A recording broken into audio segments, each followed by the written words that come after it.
recording for Facebook Live, and it seems like we have a big group with us, which is great. If any kiddos who are sitting in the back want to come sit up here on the floor, just right behind the blue line, you're welcome to, or you're welcome to stay with your grown-ups. I'm so happy you're all here with me today, so let's start out by standing up, and we'll sing If You're Happy and You Know It. If you're happy and you know it, clap your hands. If you're happy and you know it, clap your hands.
can figure out today.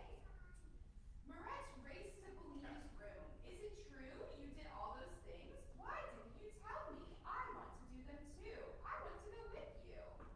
I can't take you, said Bellini. But why not? Asked Moretz. Bellini hesitated a long time. Because I am afraid, he said at last. Moretz was astonished. Afraid, she said. But why? Once you have fear on the wire, it never leaves, Bellini said. But you must make it leave, Moretz insisted. I cannot, said Bellini. What do you think he's scared of? Her falling off. Yeah, he's scared to fall. That's right. Moretz was very sad that he didn't want to take her with him. And this made Bellini sad as well, because he didn't want to disappoint Moretz. By dawn, he knew that if he didn't face his fear at last, he could not face Moretz. He knew what he must do. The question was, could he succeed?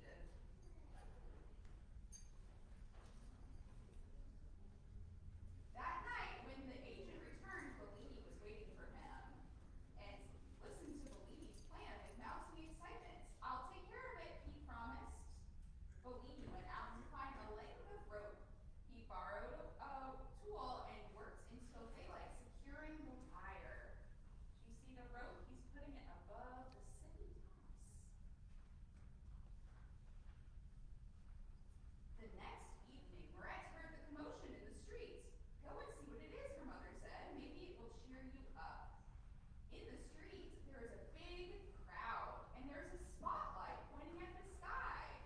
The great return of Bellini, said the agent. Could it be? Moretz's heart hammered in her chest. Do you see him up here? He's getting ready to walk across the wire. Do you think he can make it across? Bellini stepped out onto the wire and saluted the crowd. He took a step, but then he froze. The crowd cheered wildly, but something was wrong. Moretz knew at once what it was. For a moment, she was as frozen as Bellini. But then she threw herself at the door behind her, ran inside, up a flight of stairs, and out through a skylight onto the roof.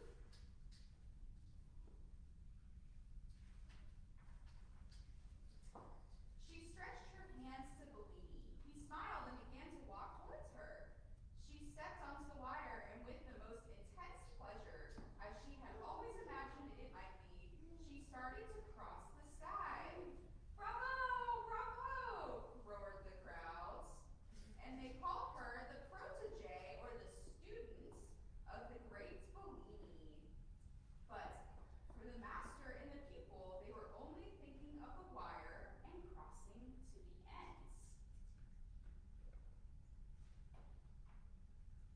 And that is how they became the great Bellini and Moretz. The ends.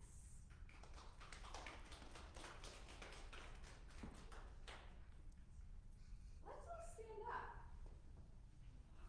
And let's learn a little bit about balance by trying it out. So we're going to be scientists today, and one thing that scientists do is they experiment. So let's experiment with balance. So let's see. Let's try to stand on one foot. Keep your arms down by your side. Is that kind of difficult, or is it easy? Pretty easy? All right. How do you think we might be able to make it easier? Do you think maybe we could do something else to make it easier? Touch your foot. Yeah? Do you think it would be easier if we touched our foot? Does that make it easier? Kind of. Kind of? What about if we stretch our arms out wide? Is that easier? A little bit more. A little bit? Huh, what if we put them up here? Is this easier? I don't think this is quite as easy. I think it's easier when they're out like this. All right, let's try one more thing. What's something that makes it harder to balance? Does anyone have any ideas? When do you have a hard time walking without falling over? Does anyone have a hard time doing that? What if we spin around